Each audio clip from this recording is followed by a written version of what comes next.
दोस्तों, आज की तारीख में रशिया और यूक्रेन के दरमियान बढ़ रही जंगी माहौल के बारे में तो सबको पता ही होगा, बल्कि रशिया ने तो अब यूक्रेन के ऊपर धावा भी बोल दिया है। इन दोनों देशों के बीच बढ़ती हुई इस जंगी माहौल को देखते हुए दुनिया भी इस खौफ में है कि कहीं ये जंग तीसरी जंग अजीम की अलामत तो नहीं है। लेकिन दोस्तों, अब सवाल ये है कि इन दोनों देशों के दरमियान हो रही इस तनाज़े की वजह क्या है? रूस यूक्रेन से चाहता क्या है? ये तनाज़ा कब से चली आ रही है? ये सारे सवालों का जवाब आज हम इस वीडियो में ढूंढेंगे। वीडियो में आगे बढ़ने से पहले आपसे गुजारिश है, अगर आपको हमारा ये वीडियो पसंद आया तो वीडियो को लाइक करने के साथ साथ हमारे इस चैनल को भी सब्सक्राइब कर दीजिएगा। दोस्तों, इस कहानी का शुरुआत होता है साल 1918 से, जब यूक्रेन को रशियन एम्पायर से आज़ादी मिली थी। आपको तो पता ही होगा कि 1917 से रूस रिवॉल्यूशन शुरू हो गया था, जिसकी तहत 1918 को यूक्रेन एक आज़ाद देश बनकर सामने आया। लेकिन यूक्रेन को आज़ादी मिले हुए 4 साल भी नहीं गुजरा कि 30 दिसंबर 1922 को यूएसएसआर की बुनियाद रख दी गई, जिसके साथ यूक्रेन भी शामिल हो गया। और फिर बाकी कहानी तो दुनिया को मालूम ही है कि कैसे 1946 से लेकर 1990 तक यूएसएसआर और अमेरिका के बीच एक कोल्ड वार छिड़ा रहा, जिसका इख्तिताम 26 दिसंबर 1991 को सोवियत संघ रूस की टूटने से हो गया था।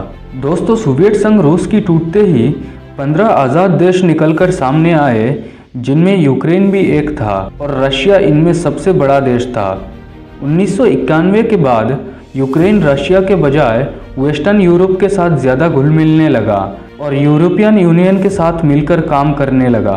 2004 में चेक Republic, Estonia, Hungary, Latvia, Lithuania, Poland और स्लोवाकिया यूरोपियन यूनियन के साथ ज्वाइन करते हैं और साथ में जॉर्जिया और यूक्रेन भी शामिल थे। यहाँ से रशिया और यूक्रेन के बीच मामला थोड़ा सा ख़राब होने लगा, क्योंकि व्लादिमीर पुतिन को ये डर सताने लगा कि यूक्रेन अगर यूरोपियन यूनियन और नाटो की परमानेंट मेंबर बन गया तो रशिया को बहुत भारी नुकसान उठाना पड़ेगा।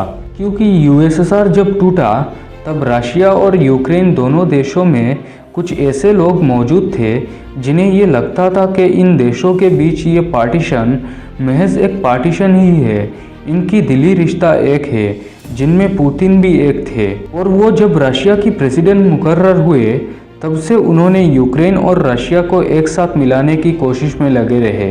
बहरहाल, यूक्रेन की यूरोपियन यूनियन और नाटो के साथ बढ़ती हुई रिश्ते से पुतिन को यही खदशा सताता रहा कि यूक्रेन रशिया की दुश्मनों के साथ जा मिल रहा है, क्योंकि यूक्रेन की बॉर्डर वेस्टर्न यूरोप की काफ़ी अंदर तक कनेक्ट करता है।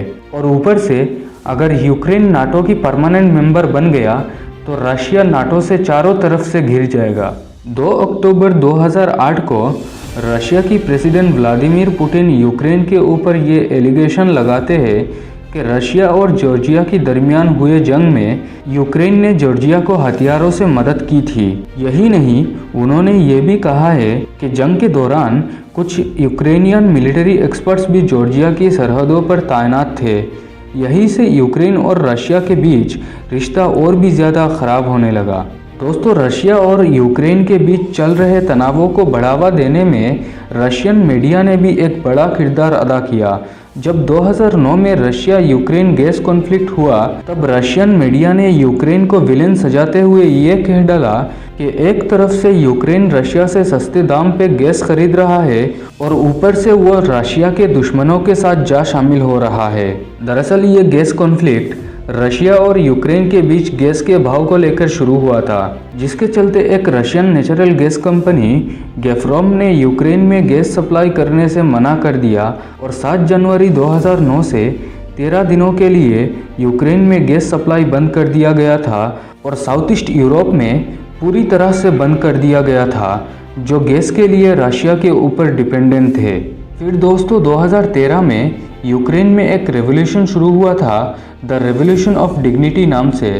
ये रेवोल्यूशन भी एक बड़े मुद्दे को सामने रखकर शुरू हुआ था। दरअसल दोस्तों, उस साल यूक्रेन की प्रेसिडेंट विक्टर यानुकोविच और यूरोपियन यूनियन के दरमियान एक ट्रेड ट्रीटी साइन किया जाने वाला था, जिसे रोकने के लिए पुतिन ने यानुकोविच को कई बिलियन डॉलर का झांसा देकर कायल कर लिया था। लेकिन यूक्रेन के लोग इसके सख्त खिलाफ थे और नवंबर 2013 को वो लोग प्रोटेस्ट करने के लिए सड़क पर उतर आए। लेकिन फरवरी 2014 को प्रेसिडेंट यानुकोविच ने यूक्रेन पुलिस को उन प्रोटेस्टकारियों के ऊपर वायलेंट होने के लिए इजाज़त दे दी, जिसके नतीजे पे 130 लोगों की जान चली गई, जिनमें 18 पुलिस भी शामिल थे। 21 फरवरी को यानुकोविच और ओपोजिशन लीडरों के दरमियान एक समझौता किया जाता है, जिसके तहत यानुकोविच सरकार को गिरा दिया जाता है और दोबारा से इलेक्शन कंडक्ट करवाया जाता है। उस इलेक्शन में पेट्रो पोरोशेंको यूक्रेन की नए प्रेसिडेंट के तौर पे अपना ओहदा संभालते हैं। वो यूरोपियन यूनियन के साथ उस ट्रेड ट्रीटी को भी साइन कर देते हैं, जिससे पुतिन का सारा सपना चूर चूर होने लगता है। लेकिन पुतिन तो पुतिन है, वो भला पीछे कैसे हट सकते थे। उन्होंने आने वाले खतरे को भांपते हुए इस दौरान 20 फरवरी से यूक्रेन की एक स्टेट क्रीमिया पर इन्वेजन करवाना शुरू कर दिए थे। क्रीमिया यूक्रेन की एक ऐसे स्टेट थी जिसे ऑटोनॉमी हासिल थी, यानी कुछ मामलात पे क्रीमिया अपनी खुद की फैसला ले सकती थी। रशिया की इस इन्वेजन को यूक्रेन ने कड़ी अपोज किया। दूसरी तरफ यूएसए और यूके जैसे देशों ने क्रीमिया पर रशिया की इस इन्वेजन को मान्यता देने से इनकार कर दिया। ये सारे एक्टिविटीज़ के दौरान रशिया ने और एक बड़ा दाव खेला। दरअसल ईस्टर्न यूक्रेन में लुहांस्क और डोनेट्स्क नाम की 2 स्टेट है जो सेपरेटिस्टों की कंट्रोल में है। ये वो 2 स्टेट है जो रशिया की बॉर्डर से काफ़ी ज़्यादा कनेक्ट करता है और यहाँ की लोगों की एथनिसिटी और रिलीजियस बिलीफ रशिया से काफ़ी ज़्यादा सिमिलर भी है। इसी वजह से ये लोग यूक्रेन से आज़ाद होना चाहते हैं। बस इसी चीज़ का फ़ायदा उठा के रशिया ने इन 2 स्टेट्स की सेपरेटिस्टों को यूक्रेन गवर्नमेंट के ख़िलाफ़ और भी ज़्यादा भड़काने लगा। इसके अलावा रशिया ने वहाँ अपनी मिलिट्री भेज के उन्हें ट्रेनिंग भी देने लगा। यहाँ तक कि पुतिन ने वहाँ की लगभग आधे लोगों को रशियन पासपोर्ट भी प्रोवाइड कर दिए थे। यूँ कह सकते हैं कि रशिया ने इन 2 स्टेट्स को ऑक्युपाई कर लिया था। अब ये 2 स्टेट्स यूक्रेन की कंट्रोल में नहीं रहे।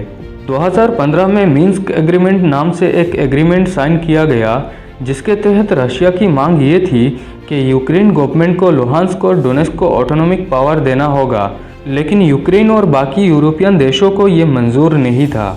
अब दोस्तों हाल ही में 16 दिसंबर 2021 को यूक्रेन की प्रेसिडेंट और नाटो चीफ के बीच एक मीटिंग होता है और यूक्रेन प्रेसिडेंट का ये स्टेटमेंट निकलकर सामने आता है कि वो नाटो ज्वाइन कर रहे हैं, जिसे सुन के पुतिन साहब बौखला जाते हैं और नाटो चीफ से ये कहते हैं कि यूक्रेन को नाटो की मेंबरशिप ना दी जाए। लेकिन नाटो चीफ पुतिन की इस बात को टाल देते हैं, जिससे पुतिन और भी ज़्यादा गुस्से में आकर रशियन आर्मी को ये ऑर्डर जारी करते हैं कि करीब 1 लाख ट्रूप्स यूक्रेन बॉर्डर पर तैनात किया जाए।